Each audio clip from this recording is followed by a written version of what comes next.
অকল মিয়া বৰঠাকুৰ যে এগৰাকী সাহসী মহিলা সেই কথা কিন্তু বৰ্তমান সময়ত অসমবাসী ৰাইজে গম পাই গৈছে নহয় জানো মিয়া বৰঠাকুৰৰ যিটো এনাৰ্জি সেই এনাৰ্জি কিন্তু বহু ক্ষেত্ৰত আমি পুৰুষসকলৰ ক্ষেত্ৰতে আমি দেখা পোৱা নাযায় কিন্তু মিয়া বৰঠাকুৰৰ যিটো এনাৰ্জি সেই এনাৰ্জি লৈ মিয়া বৰঠাকুৰে দ্ৰুতগতিত নিৰ্বাচনী প্ৰচাৰ চলাই আছে বা যি কি নহওক আজি যিটো ভিডিঅ' লৈ আহিছোঁ এই ভিডিঅ'টোত মিয়া বৰঠাকুৰে এটা ধৰ্ণা কাৰ্যসূচীত গৈ মেলি ধৰ্ণা কৰি থকা ধৰ্ণা দিয়া মানুহখিনিক লক্ষ্য কৰি আচলতে কি ক'লে আৰু মিয়া বৰঠাকুৰৰ খং উঠিল আৰু খং উঠি সেই সময়তে মিয়া বৰঠাকুৰে হিমন্ত বিশ্ব শৰ্মা ডাঙৰীয়াৰ বিষয়ে বৰ বেয়াকৈ ক'লে কি ক'লে আপোনালোকে ভিডিঅ'টো চালে গম পাব কিন্তু মই কৈ নাথাকোঁ মই কৈ দিলে আপোনালোকে গোটেইখিনি কথাই গম পাই যাব আৰু সেই সময়ত কৃষক নেতাৰ বিদ্যুৎ শইকীয়াও সেই ধৰ্ণা কাৰ্যসূচীত উপস্থিত আছিল তেওঁ ধৰ্ণা কাৰ্যসূচীত ভাগ লৈছিল কিন্তু সেই সময়তে মিয়া বৰঠাকুৰে কি ক'লে গোটেইখিনি কথা আপোনালোকে ভিডিঅ'টোত চাওক এতিয়া আৰু বতৰ বেয়া কোলা মোলা কৰি আছে চাওক একদম পুৰা কোলা মোলা ইয়াত দেখিছে নহয় মই মানে ওপৰত আছোঁ বা যদি নহয় ভিডিঅ'টো চাওক আৰু নতুন অহাসকলে মোৰ চেনেলটো এটা লাইক আৰু চেনেলটো ছাবস্ক্ৰাইব কৰিবলৈ আপোনালোকে নাপাহৰিব তেতিয়াহ'লে ভিডিঅ'টো পঠাব কিন্তু অতি দুৰ্ভাগ্যজনক কথা মই এতিয়া নিৰ্বাচনী প্ৰচাৰত ওলাই গৈ থাকোঁতে আপোনালোক ইয়াত বহিছে বুলি যেতিয়া গম পালোঁ মই এটা প্ৰগ্ৰেম অলপ দেৰি কৰি পেলাই মই আপোনালোকৰ মাজলৈ আহিছোঁ দুখৰ কথাটো কি জানে আমাৰ মুখ্যমন্ত্ৰী মহোদয়ে যোৱা নিৰ্বাচনত কৈছিলে যে খিলঞ্জীয়া ভূমি নথকা যিসকল আমাৰ খিলঞ্জীয়া মানুহ মাটিৰ পট্টা পাবই লাগিব আৰু মাটিৰ পট্টা পাব লাগিব বুলি বসুন্ধৰা নামৰ এনেকুৱা এখন বুলডোজাৰ আপোনালোকৰ ওচৰত দি দিলে এই বসুন্ধৰা বুলডোজাৰখনে খিলঞ্জীয়া প্ৰতিটো আমাৰ যিসকল বানপানী গৰাখহনীয়া সংস্থাপন বিচাৰি আহি গুৱাহাটীত সংস্থাপিত হোৱা পৰিয়ালক সেইখন বুলডোজাৰে এফালৰ পৰা ৮৫,০০০ গুৱাহাটীত বাস কৰা পৰিয়ালক হস্তগত কৰি দি থৈ গ'ল এতিয়া তেওঁ কিৰণ ৰিজিজুৰ লগত মনে মনে কথা পাতিছে যে মাটিটো আমি খালী কৰিলোৱে বসুন্ধৰাৰ যোগেদিতো আমি পাহাৰ খালী কৰালোৱে এতিয়া চাকমা হাজংসকলক বাংলাদেশৰ পৰা আহি অৰুণাচলত থকা ৰিফিউজিসকলক ইয়াত সংস্থাপন কৰা তেওঁ ঠিকা লৈছে মই আজি স্বচ্ছলৰ পৰা মাননীয় মুখ্যমন্ত্ৰী মহোদয়ক আমি সকীয়াই দিব বিচাৰিছোঁ যে আমি কাৰ নামানো বুলি যে কৈছিলোঁ কাৰ নালাগে বুলি যে কৈছিলোঁ এই কথাবিলাক ৰাইজে বহুতে আমাক বেয়া পাইছিলে যে কি আপোনালোকে কাৰ কৈ থাকে কাৰ এইকাৰণেই নালাগে আজি কাৰ তেওঁলোকে আনি লৈ পেলাই যে চক্ৰান্তটো আৰম্ভ কৰিলে কিৰণ ৰিজু ডাঙৰীয়াই যে চাকমাসকলক ইয়াত যে সংস্থাপনৰ কথা ক'লে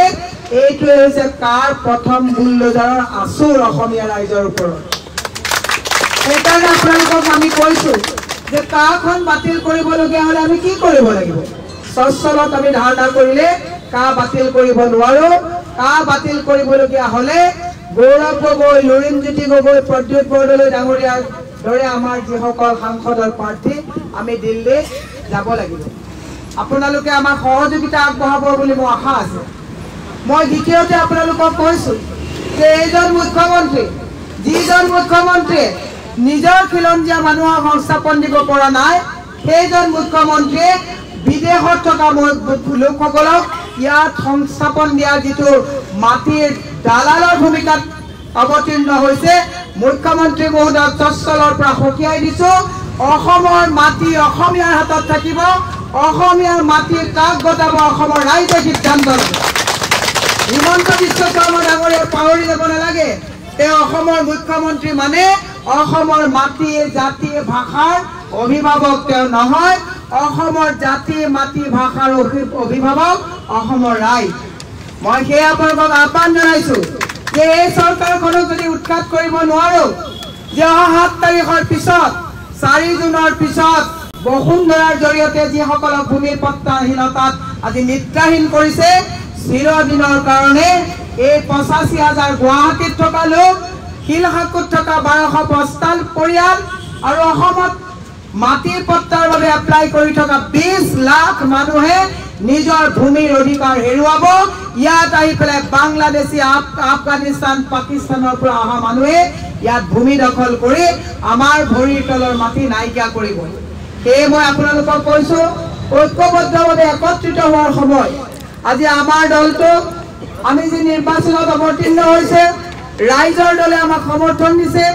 অসম জাতীয় পৰিষদে সমৰ্থন দিছে ১৫টাকৈ ৰাজনৈতিক দলে আমাক সমৰ্থন দিছে কাৰণ কি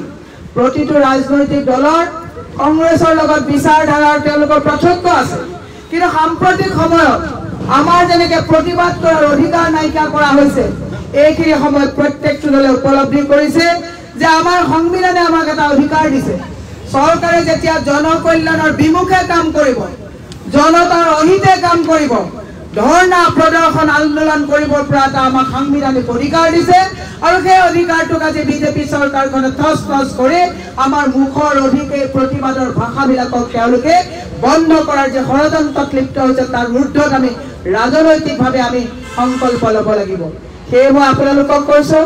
7 তাৰিখৰ নিৰ্বাচনত যদি মই জয়যুক্ত হৈ যাওঁ, মই প্ৰতিটো পৰিয়ালক এটাই প্ৰতিশ্ৰুতি দিছোঁ, বুলডোজাৰ যেতিয়াই অসম চৰকাৰে লগাব, বুলডোজাৰৰ সন্মুখত এই পৰিয়ালৰ প্ৰাচীৰ হিচাপে মীৰা বৰঠাকুৰ মই অভিভাৱক হিচাপে আপোনালোকৰ সন্মুখত কৰাব। সেয়ে মই আহ্বান জনাইছোঁ, এইখন চৰকাৰক নাকি লগাবলগীয়া হ'লে সংসদত মাত মাতিবৰ কাৰণে আপোনালোকে প্ৰতিনিধি পঠাব লাগিব। আপোনালোকে সহায় সহযোগিতা কৰক, এই চৰকাৰক বাধ্য কৰাবৰ কাৰণে আপোনালোকৰ লগত গৈ অসমৰ স্বাভিমান, অসমৰ মাটি ভেটি সকলো ঘূৰাই আজৰি আনিবৰ কাৰণে আমাৰ দৰে নেতৃত্ব দিবলৈ মানুহ সংসদত যাব লাগিব। মই বেছি দীঘলীয়া নকৰোঁ, মোৰ এখন মিটিং আছে, মই এই মাত্ৰকে আপোনালোকৰ পৰা যাম, কাৰণ নিৰ্বাচনী প্ৰচাৰ সময় একেবাৰে কম। দৈনিক 14খনকৈ মিটিং কৰোঁতেও মই বহু জেগা এতিয়াও যাবও পৰা নাই, গতিকে মই ক্ষমা কৰিব। তাৎক্ষণিকভাৱে আপোনালোকৰ পৰা মই বিদায় ল'ম, কিন্তু মই শিলসাকুবাসী ৰাইজৰ কাজি নিশ্চিতি দিছোঁ, ভোট আপোনালোকে কাক দিব বিবেক ভোট আপোনালোকৰ নিজৰ সিদ্ধান্ত, কিন্তু আপদে বিপদে যেতিয়াই বিপদত পৰিব আপোনালোকে মোক মনত পেলাব। মই আপোনালোকৰ সন্মুখত তেওঁলোকৰ পুলিচৰ লগত চৰকাৰৰ লগত যুঁজিবৰ কাৰণে মই ৰাজনৈতিকভাৱে সংকল্প লৈছোঁ। সেয়ে আপোনালোকক একগোট হৈ থাকি কোনো যাতে ৰাজনৈতিক প্ৰৰোচনাত যাতে কোনো তৃতীয় পক্ষই যাতে আমাৰ এই পৰ্যায়বিলাকক যাতে কোনো চৰকাৰী মেৰ পাছত পৰি যাতে নস্বাত কৰিব নোৱাৰে, তাৰ কাৰণে আপোনালোকে পহৰা দিব লাগিব, তাৰ কাৰণে আপোনালোকে সজাগ আৰু সচেতন হৈ থাকিব লাগিব। আমাৰ ইয়াত বিদ্যুৎ শইকীয়া ডাঙৰীয়া, ধৈৰ্য কোঁৱৰ ডাঙৰীয়া, আমাৰ গায়ত্ৰী, এখেতসকলৰ লগত মই সকলো সদায় বিভিন্ন ধৰণৰ সহযোগ কৰি আছোঁ, যোগাযোগত আছোঁ। আপোনালোকৰ আপদে বিপদে থাকিম বুলি প্ৰতিশ্ৰুতি দি, ৰাজনৈতিক ক্ষমতা নাথাকিলে আমি একো কৰিব নোৱাৰোঁ, আন্দোলন আৰু প্ৰতিবাদ কৰাৰ বাদে আমাৰ হাতত কোনো ব্যৱস্থা নাই। সেইকাৰণে এই সমস্যাবিলাক সমাধান কৰিবৰ কাৰণে হাতত ৰাজনৈতিক ক্ষমতা লাগিব। সেইকাৰণে আপোনালোকৰ পৰা সহায় সহযোগিতা আশীৰ্বাদ বিচাৰি মোৰ বক্তব্য মই সামৰণি মাৰিছোঁ। শেষত আকৌ কৈছোঁ যে অসমৰ কেৱল যে গুৱাহাটী সমষ্টিৰ কথাই নহয়, য'ত যেতিয়া বিপদ হৈছে সকলো বিপদতে খবৰ পোৱাৰ লগে লগে তাৎক্ষণিকভাৱে ৰাইজৰ দুখৰ সহভাগী হৈছোঁ আৰু হৈ থাকিম বুলি প্ৰতিশ্ৰুতি দি মোৰ বক্তব্য সামৰণি মাৰি মই আপোনালোকৰ পৰা বিদায় লৈছোঁ। ক্ষমা কৰিব, লৰালৰি কৰাৰ কাৰণে বেয়া নাপায়, তাকে কৈ মই ইয়াৰ পৰা প্ৰস্থান কৰিছোঁ। ধন্যবাদ। জয় অসম।